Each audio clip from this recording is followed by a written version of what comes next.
Good evening, ladies and gentlemen. This is Benjamin Abana, the Ordinal, coming at you with another video. And tonight we will be discussing a Hebrew state in Africa. Is it possible?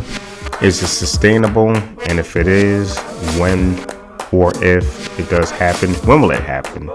And this is a really great topic because I'm always excited when it comes to talking about,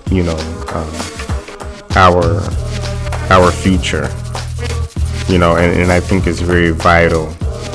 And I do believe that Africa is the wilderness. A lot of people in the Black Hebrew community, especially if you listen to Ron Dalton, he talks about Africa being the wilderness for, Yasharal or Yahuda, especially during the tribulation period. Read the book of Revelations if you're not familiar with it. I will bring up the scriptures, but I don't have it on me right now. I really didn't want to get into doctrine right now, but I guess this is doctrine, but I really didn't want to get into doctrine. I just wanted to tackle building a Hebrew state and why it is necessary. So let's get into it. So we're all familiar with the state of Israel. That's in the current so-called Middle East. It was established in 1948. There was inner workings of it before 1948, but it was officially recognized in 1948 as the state of Israel. The Balfour Declaration, all that stuff. Go look it up. So pretty much that is the current recognized state of Israel. Now, there's a huge issue because, a lot of people believe and don't believe that the people that are in the land of Israel are the actual descendants of the biblical Israelites. A lot of people, especially if you're a part of the Black Hebrew Israelite community, you can most likely liken them, the Ashkenazi and Sephardim, as no more related to the biblical Israelites as current Americans to the actual Native Americans, if you see my point. And this has been a great cause of contention. And, if you look at it, in essence, the state of Israel kind of does conflict a lot against Bible prophecy. I repeat, I believe it conflicts a lot against Bible prophecy. And we can go into a list of scriptures and we can talk about that. But, but this, I guess this particular video is for already those who are in the know and who are already familiar with, the scriptures and the return of Yahuda and Yasharal, the return of the diaspora, the scattered, and how, they will be assembled in the last days. So let's just take a few moments. Let's get ready to break this stuff down. So first of all, I want to talk about a Hebrew state in Africa. Is it possible? It's definitely possible. If you look at a lot of research, a lot of the descendants of the Israelites are in Africa. A lot of the Bantu tribes especially, are, descendants of the biblical Hebrew Israelites. And I got to shout out Ron Dalton for that. I've watched a lot of Hebrews to Negroes, and it's been very educational and informative. And I do recommend, anybody who's listening to this video to watch it thoroughly. You can go to h2ntv.com. Really good material. It will blow your mind. I also have looked at the works of Dante Fortson, and he really goes in depth about, how West Africa was a hub for, the Israelites that were escaping oppression. So with all that said, we have more than enough time to go into history, but let's talk about right now. My issue is this right now, especially with the Black Hebrew Israelites. A lot of them stand on corners, day in, day out. And, they talk about the white man being a devil. Yeah, you're the true Hebrews, you're the true Israelites. Okay, now that we know that, now what? What's the next step? What's the next step? That's my thing. Okay, we get it. We know who we are now. Now what? And a lot of Black Hebrew Israelites will tell you, we got to wait till the Messiah we have to wait for the Messiah to actually establish anything. And it's like, okay, I get that, but do you wait for the Messiah when your kids are hungry and your kids are starving? Do you wait for the Messiah to come down and do that for you?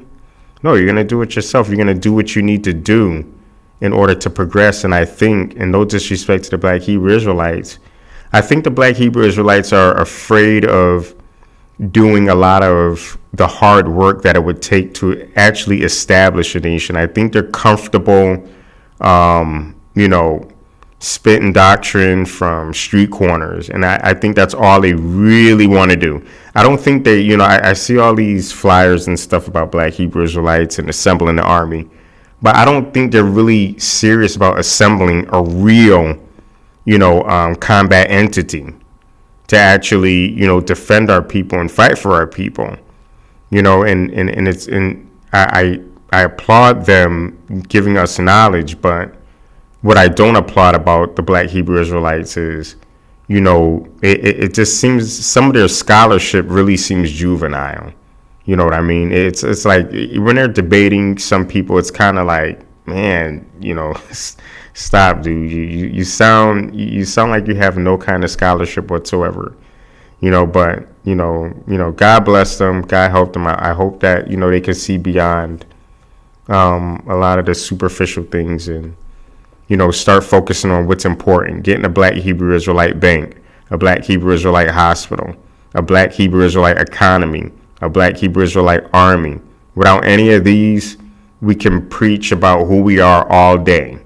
You know what I mean? We can do it for the next 500 years. What good is it if we're not going to put into action and build something?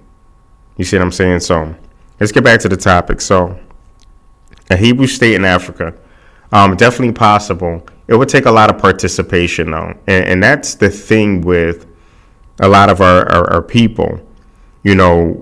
We like to talk about how much we really would like to do things, but nobody is really, really serious about getting out there and actually doing the work that it takes to establish a nation, to establish a state for our people. And at the end of the day, that's what we need. We need a Hebrew state for our people.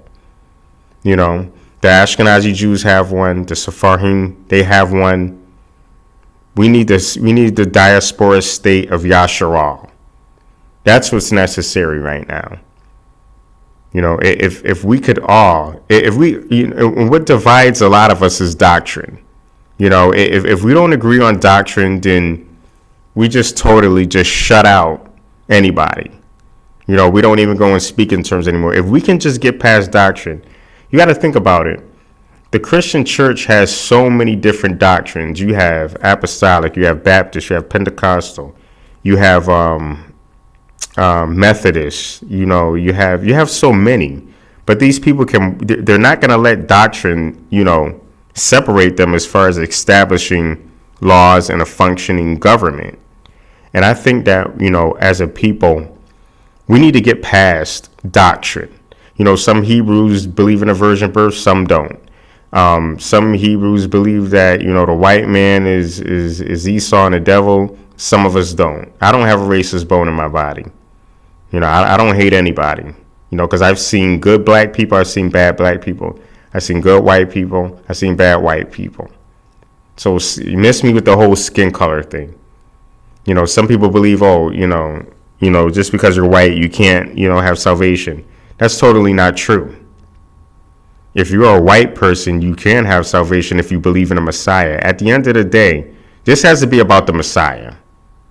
It can't just be about race.